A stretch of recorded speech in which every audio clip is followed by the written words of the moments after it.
네, 오늘은 추수감사 주일이죠. 옆에 분들 인사 나누실까요? 네, 당신은 하나님의 아들입니다. 당신은 하나님의 아들입니다. 네, 당신은 하나님의 열매입니다. 할렐루야. 네, 추수 때가 이르렀음이니라 라는 제목으로 함께 은혜를 나누겠습니다. 마가복음 4장 29절 말씀을 합독하겠습니다. 열매가 익으면 곧 낫을 대나니 이는 추수 때가 이르렀음이니라. 네, 추수 때가 이르렀음이니라. 이제는 정말 주님이 오심이 점점 더 가까워짐을 느끼고 있죠. 정말 피부로 느끼는 것 같아요. 그래서 이스라엘 이 사람들은 7대 절기를 하나님께서 지키라고 말씀하셨죠. 그래서 7대 절기를 지키는데 사절기는 이미 지나간 절기죠. 사절기는 초대교회 때 이미 이루어졌어요. 유월절, 무교절, 초실절, 오순절. 그래서 이렇게 예수님께서 십자가에 몸을 들이시고 못 박혀 죽고 부활하셔서 가시고 이제는 성령을 보내주셔서 초대교회 때 사람들이 복음을 받고 그쵸? 이 성경을 다 기록하게 해놔 주셨어요. 그래서 이 네 절기는 지나갔어요. 그런데 나팔절, 맥추절, 수장절, 그죠? 초막절이라고도 하죠. 장막절이라고도 하고요. 그래서 이 세 절기는 이제는 남아 있어요. 그래서 이 세 절기는 누가 지켜야 되나요? 네, 아들들이 지켜야 돼요. 열매를 맺을 아들들이 이제는 이 남아있는 세 절기를 이제는 지켜야 된다는 것입니다. 그래서 이 남아있는 이 세 절기를 3대 절기를 지켜서 이제는 완성하기 위해서 하나님께서는 거룩한 성령을 우리에게 주셨죠. 그래서 우리가 그리스도의 영을 말씀으로 이제는 모셨어요. 씨를 가진 거죠. 그렇다면 이제는 그 말씀으로 그리스도의 영을 가진 자들에게 이제는 씨가 농사가 되어서 열매를 맺으시라는 거예요. 반드시 우리가 열매를 맺어야 한다는 것입니다. 하나님께서 바라고 원하시는 것은 이 열매예요. 그죠? 농부가 씨를 뿌릴 때는 열매를 바라보고, 그쵸? 집사님 그렇죠? 씨를 뿌릴 때는 분명히 아주 풍성한 열매를 바라보고 씨를 뿌린다는 거예요. 하나님 아버지도 마찬가지예요. 그래서 우리는 이 거룩한 성령이 없으시면은 도움이 없이는 열매를 맺을 수가 없을 것입니다. 그래서 거룩한 성령께서 우리에게 늘 도와주시기 때문에 우리가 이제는 추수감사, 그죠? 추수를 할 수가 있다는 거예요. 거룩한 성령이 안 계시면 우리는 추수 열매를 맺을 수가 없습니다. 그래서 우리는 거룩한 일단은 주님의 몸의 부활하심을 알아야 되고, 그죠? 그 주님이 영인, 완전한 영인데 완전한 몸도 있는 그 부활, 그죠? 몸으로 부활하심을 알고 우리가 그 몸이 되기 위해서 거룩한 성령께서 우리에게 계속 말씀을 깨닫게 해주시고, 그런 다음에는 우리가 계속 그 말씀을 듣고 자라가서 열매를 맺어야 된다는 거예요. 사도행전 1장 8절 말씀 보겠습니다. 오직 성령이 너희에게 임하시면 너희가 권능을 받고 예루살렘과 온 유대와 사마리아와 땅끝까지 이르러 내 증인이 되리라 하시니라. 네. 그래서 이렇게 그 거룩한 성령께서 우리들에게 이 말씀을 채우게 하셔서 이제는 온 유대, 예루살렘과 온 유대와 사마리아와 땅끝까지 내 증인, 부활의 증인, 몸의 부활의 증인이 되라는 것입니다. 우리는 반드시 주님이 마지막 날에 다시 오실 그 몸으로 오실 그 그리스도를 이제는 증거하는 증인이 되어야 된다는 거예요. 출애굽기 23장 20절 보겠습니다. 내가 사자를 내 앞서 보내어 길에서 너를 보호하여 너로 내가 예비한 곳에 이르게 하리니. 네, 내가 사자를 앞서 보내주신대요. 이 사자는 바로 거룩한 성령이에요. 거룩한 성령을 보내주셔서 이제는 길에서 너를 보호하여, 길에서 우리가 지금 그 열매를 맺기 위해서, 그죠? 지금 열매를 맺기 위해서 모리아 산까지 산제사 드리려고 가는 과정에서 루시퍼가 가나안 7 정욕을 딱 파견을 했죠. 그 길에다가 다 포진을 시켜놓고 우리를 넘어뜨리려고 호시탐탐 노리고 있단 말이에요. 그러면 거룩한 성령께서 말씀을 깨달을 수 있도록 도와주셔서 그 정욕도를 이기게 한다는 거죠. 그래서 내가 예비한 곳에 이르게 한다는 것입니다. 내가 예비한 곳, 한 몸을 예비해 놓으신, 그죠? 우리가 이제는 그 멜기세덱 그리스도의 몸을 이루어서 가나안 땅에 들어갈 수 있게 해주신다는 것입니다. 히브리서 6장 17절에 보면 하나님께서 맹세로 보증해 주신 게 있어요. 하나님은 약속을 기업으로 받는 자들에게 그 뜻이 변치 아니함을 충분히 나타내시려고 그 일에 맹세로 보증하셨나니, 그죠? 약속을 기업으로 받는 자들에게 확실하게 주실 것을 맹세로 보증해 주셨다는 거예요. 18절에 보니까 이는 하나님이 거짓말을 하실 수 없는 이 두 가지 변치 못할 사실을 인하여 앞에 있는 소망을 얻으려고 피하여 가는 우리로 큰 안위를 받게 하려 하심이니라. 이 소망을 얻으려고 가는 우리, 이 소망이 있어요. 앞에 있는 소망. 앞에 있는 소망이 뭘까요? 우리가 이제는 최후의 소망, 마지막에 그 주님이 부활하셨는데 완전한 영이고 완전한 몸인 그 몸을 우리가 소망하며 간다는 거예요. 그래서 20절에 보니까 그리로 앞서가신 예수께서 멜기세덱의 반차를 쫓아 영원히 대제사장이 되어 우리를 위하여 들어가셨느니라. 예수께서 십자가에 못 박혀 죽고 부활하셔서 멜기세덱의 반차를 쫓아서 영원히 대제사장이 되어서 들어가셨어요. 그런데 보니까 우리를 위하여 들어가셨다는 거예요. 이제는 우리들에게도 이 주님이 부활하신 그 영도 있고 몸도 있는 그 완전한 몸을 우리에게도 주시기 위해서 우리를 위하여 들어가셨다는 거예요. 그래서 시편 110편 4절에 보면 주님은 영원히 대제사장이 되셨죠. 그런데 우리는 여호와는 맹세하고 변치 아니하시리라. 이르시기를 너는 멜기세덱의 반차를 쫓아 영원한 제사장이라 하셨도다. 주님은 멜기세덱이시고 영원한 대제사장이시고 우리는 영원한 제사장이라는 것입니다. 그래서 우리가 주님의 그 가신 길을 똑같이 우리도 가서 주님이 이루신 것을 우리도 이 땅에서 온전하게 이루어야 된다는 거예요. 히브리서 12장 2절 말씀 보겠습니다. 믿음의 주요 또 온전케 하시는 이인 예수를 바라보자. 저는 그 앞에 있는 즐거움을 위하여 십자가를 참으사 부끄러움을 개의치 아니하시더니 하나님 보좌 우편에 앉으셨느니라. 지금 하나님 보좌 우편에 앉으신 분이 이 멜기세덱의 반차를 쫓아서 들어가셨는데 그곳은 하나님 보좌 우편은 어디예요? 창조에 속하지 않은 곳이라는 거예요. 창조에 속한 곳은 누가 주관해요? 루시퍼가 주관하는 곳이죠.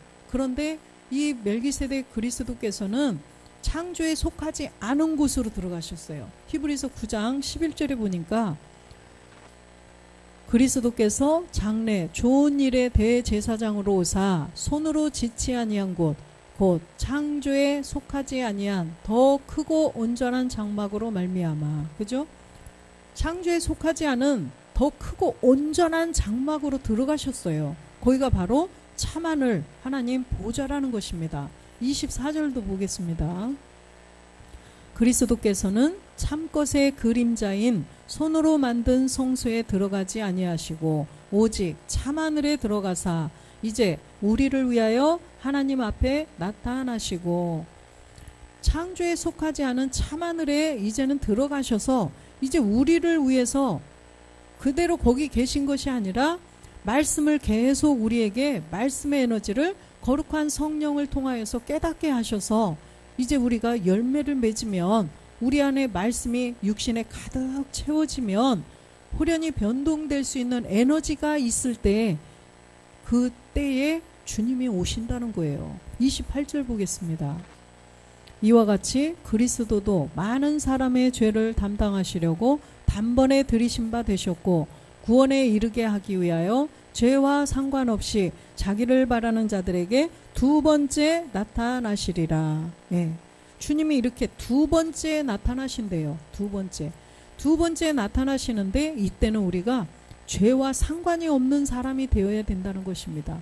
이제는 본질의 죄는 없앴어요. 그런데 마음과 생각을 주관하는 이 루시퍼, 그쵸? 가난의 7 정욕들이 내 안에 내 생각을 통해서 주관을 해서 그 죄가 남아있으면 안 된다는 거예요.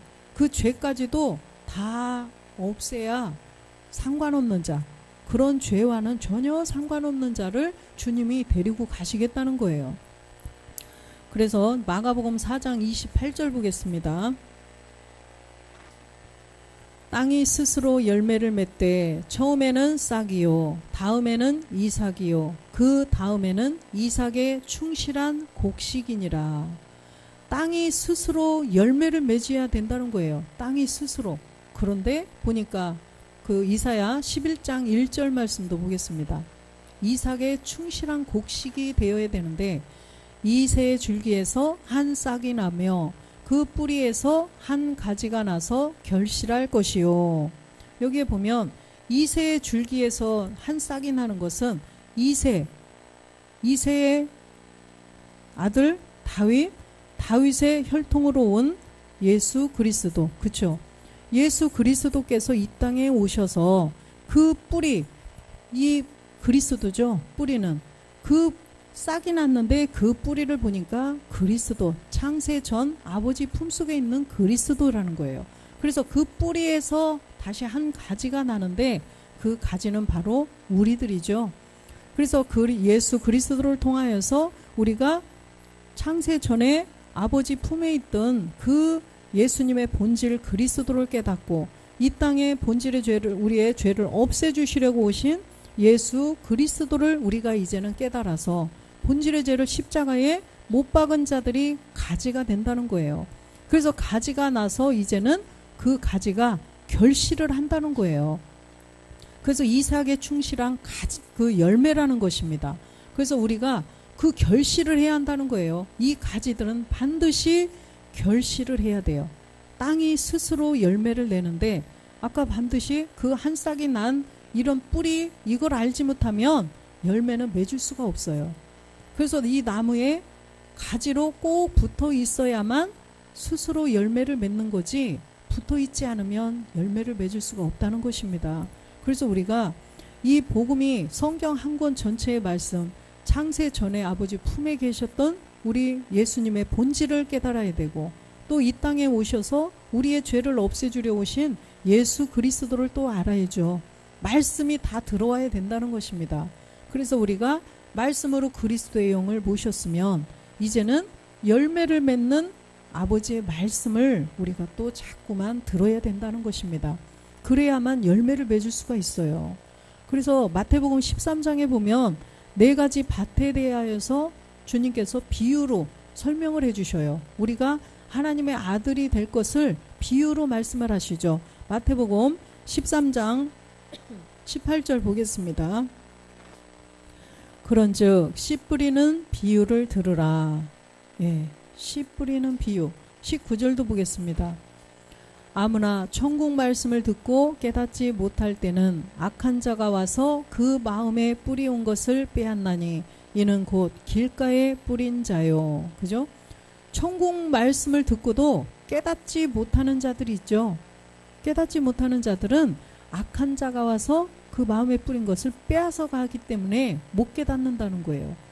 이 밭이 바로 길가에 뿌린 밭, 그죠? 길가밭이죠. 20절 보겠습니다. 돌밭에 뿌리었다는 것은 말씀을 받고 즉시 기쁨으로 받되, 말씀을 받고 막 기뻐하고 막 난리가 나죠. 막 그러는데, 그런데 즉시 받아요. 그런데 21절에 보니까 그 속에 뿌리가 없어 잠시 견디다가 말씀으로 인하여 환난이나 핍박이 일어나는 때에는 곧 넘어지는 자요. 그 속에 뿌리가 내리지 못했다는 것입니다. 아, 복음이 맞네. 막 그러네.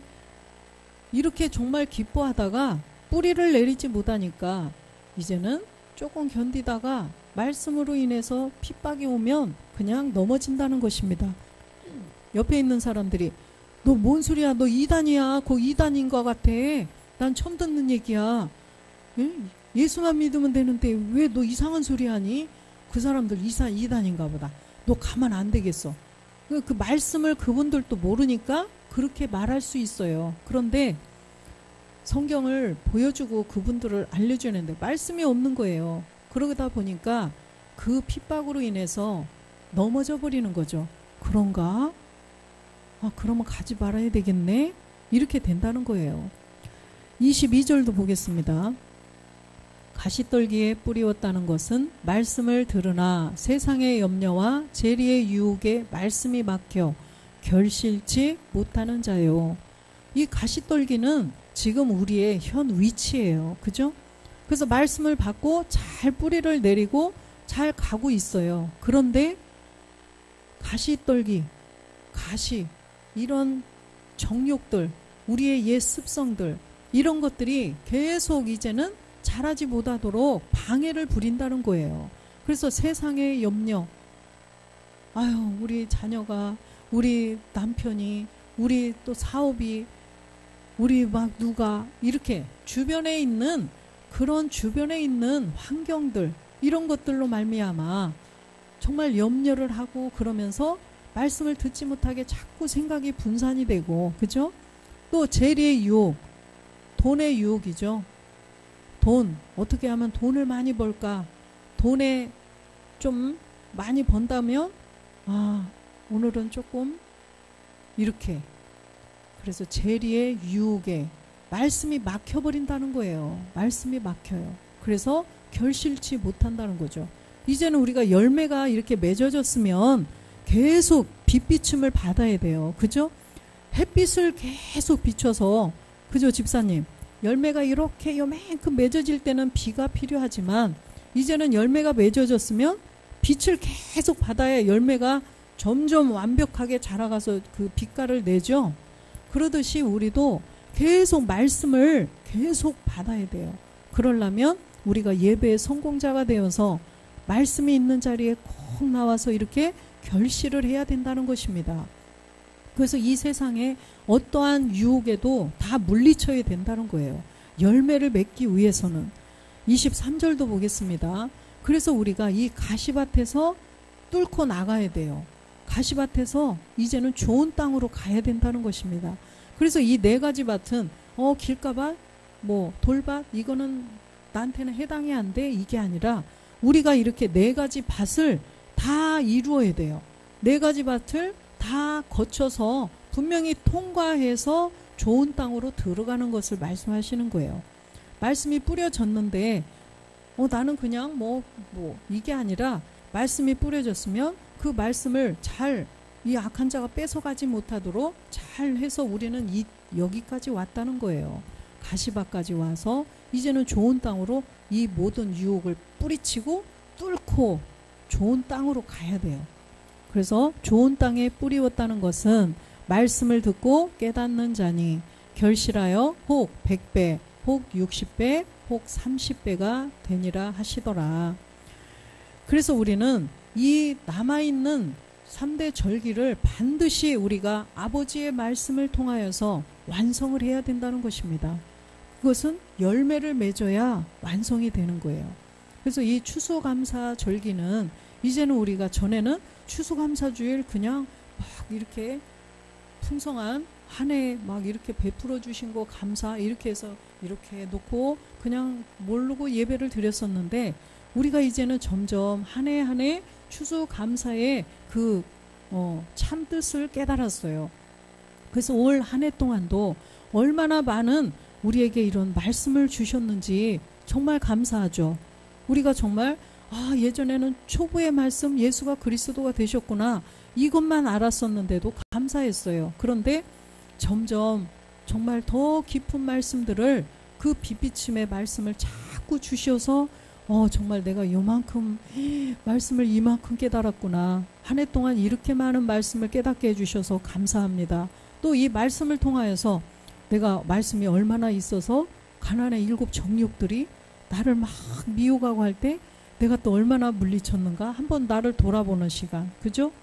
가나안의 7 정욕들에게 이렇게 했을 때 화를 또 내가 많이 냈었는데 초에는 그랬는데 지금쯤 보니까 조금 줄은 것 같아? 이렇게 본인 자신을 점검해 보면서 내가 또 말씀이 전해지는 예배 자리에 내가 정말 기를 쓰고 가려고 얼마나 애썼던가, 말씀이 나한테 얼마나 빛을 비춰주셨는지 그런 것에 나를 돌아보고, 그죠? 정말 이 또 말씀을 사모하는 마음으로 내년에는 또 더 많은 열매가 좀 익어갈 수 있도록 우리가 정말 그 3대 절기 이것을 다 지켜서 완성할 수 있도록 말씀을 더 많이 채워야 되겠구나, 이런 결단을 하는 추수감사 절기가 되기를 주 예수 그리스도의 이름으로 축원드립니다. 아멘.